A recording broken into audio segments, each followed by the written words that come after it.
On Monday, news broke that EA was being sold to a few different groups for $55 billion, and it was going to be taken private. And the general point of the video and reaction I had to it was that I didn't see where they were finding roughly $13 billion of value that nobody else saw.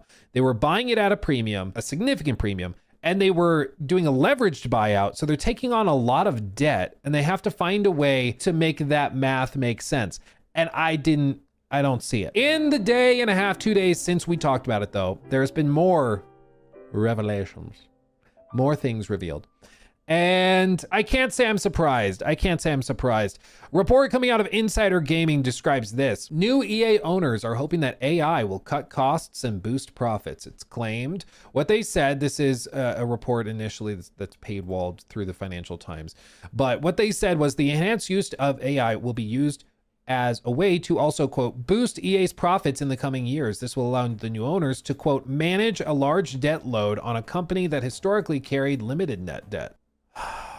It really sounds like they looked at EA and thought they have no debt and they're not really using AI much at all in their development process. That's probably worth $13 billion extra on top of what the company's worth now. Let's buy them and take on the debt, and we can pay for all of that debt and for the premium we paid through AI optimized development and streamlining. And let's be honest, layoffs. That's part of the whole point of AI, is that it replaces people. That honestly seems to be part of the goal. As a result of this, shocker, a lot of people that work over at EA are now quite worried because it seems like this is about to get real dystopian real quick. I genuinely don't know how many people you need to make like a Madden update every year or an FC game update. I don't know if you need 1,000 people. I don't know if that's something that could honestly be streamlined. Maybe they're thinking, oh, we have 50 employees that just track rosters and player stats. Maybe we can just have AI do that for us instead. I don't know. Maybe that's part of the idea. But I think it also means that coming in, they're going to have to cut a lot of the fat that they don't think is viable or turning a profit, because now the stakes have raised significantly. And that's why Bioware staff specifically are worried about the studio's future now. As you can see, there's a few different quotes gathered here in the Insider Gaming article that you know has come out since this broke down. But this is interesting. Multiple sources within the company have spoken under the condition of anonymity about their feelings over the last 24 hours. Of those who spoke, most believe that Bioware will be one of the first studios to see more cuts when the new group takes over. Again, I can't stress this enough. They've already been decimated. Like after Veilguard, basically the whole Dragon Age team plummeted. Okay, they describe it here. When asked for why they feel that way about Bioware specifically, we'll read the quotes in a second. Almost all of them pointed to the discussions that happened after Veilguard's release. The company's headcount was cut to less than 100 people after having more than 200 the year before in 2023. That's not even decimation. They were halved. A little more than half. The report I saw put the head count at roughly 80. Like it was 80 to 87. It was somewhere in there that worked at Bioware still after Veilguard. But pretty much half the company was working on Veilguard, half the company was working on Mass Effect. And after Veilguard, all of the Dragon Age people got booted out. Not great for the company, but I mean, the people that remained were optimistic and we're still feeling good about Mass Effect and working on that. But as you can see here, look at the negativity that came after Dragon Age. If we felt it was going to get worse then, you can imagine what some of us think now. Dude, the morale has to be abysmal. The sale of EA to the investor group isn't expected to close until Q1 of fiscal year 2027, meaning that studios and employees likely have until at least April of 2026 before anything becomes official. That said, there are a few that are already preparing to look for work elsewhere. And I wouldn't be surprised there. I mean, if I worked there, I'd start to look, honestly. Can't blame them. Quote, I've been doing it since last year, but I'm making sure I have a portfolio ready and feelers out there for other jobs. Kind of feels like a matter of time. And this is why I've said for like Microsoft, when they started laying off people like crazy, even after they put out like, you know, what Tango Gameworks did, they put out a phenomenal game that's received really, really well, sells decently as well, and then they get laid off. Like, that's no way to instill confidence in your employees. And now, how are you going to do your best work when you're ready to walk away from your desk at any point? You know, like if you know you're losing your job in a month, Are you going to put your heart and soul into the thing you're working on that will take 2 or 3 years to finish? I mean, you'll probably try hard, but like if it's literally just a matter of time, as a lot of these guys are saying, are you expecting amazing work? Like, I wouldn't blame them. I don't blame them because they're prepping to get fired. Why would they expect to be here in 2 years if they're like, oh, I don't think it's going to happen?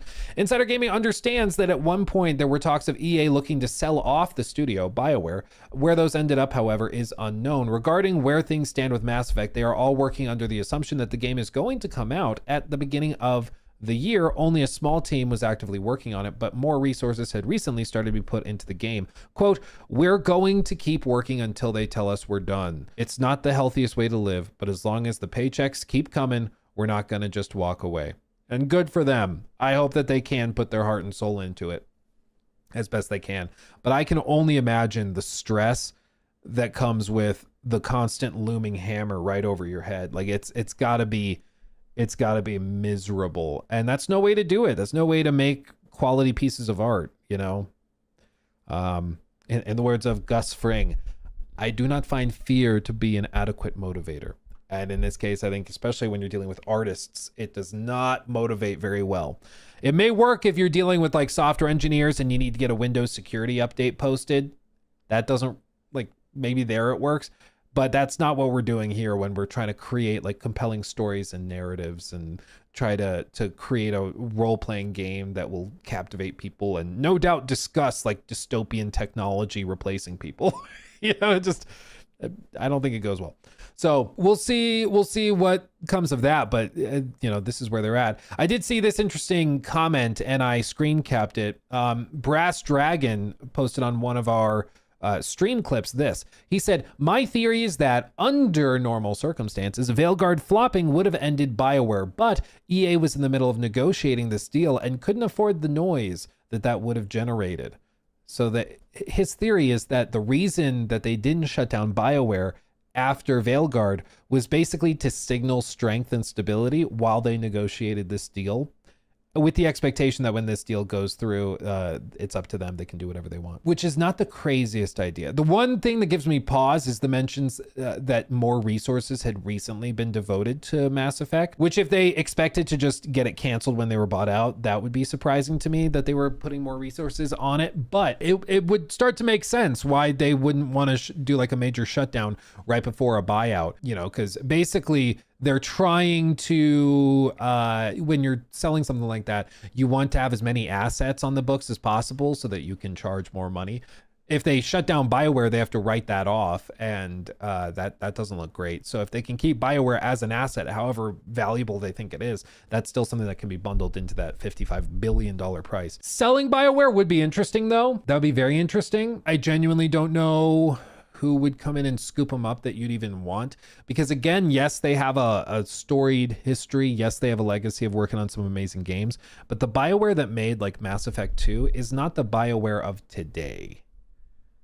You know, like they've released 3 back-to-back flops. So people are like, oh, Larian should just buy them out. And then, you know, they can help them make Mass Effect with their knowledge and skill set. It's like, yes, they could do that. I would more hope that they would go and buy the IP, and then maybe they hire some of the writers and lore masters and stuff, and they come in and they help them build out the next Mass Effect that Larian could make. They could do that, but it's a stretch.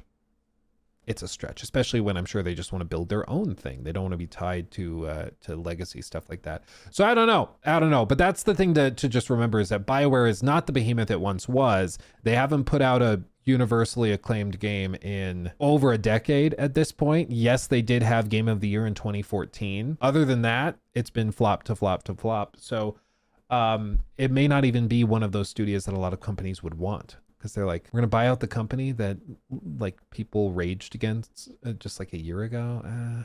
Yeah, I don't want to. There you go. More updates. I find it shocking, but it really seems to be the case that the opportunity they see are AI and cutting costs.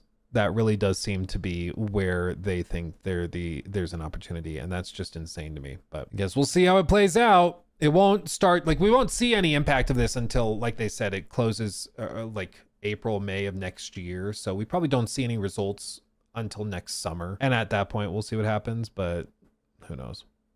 Please do not infect Larian with Bioware employees. Yeah, it's why I said it's not the same company it once was, you know, and so it's not necessarily the case that it will be all upside. He took my thing.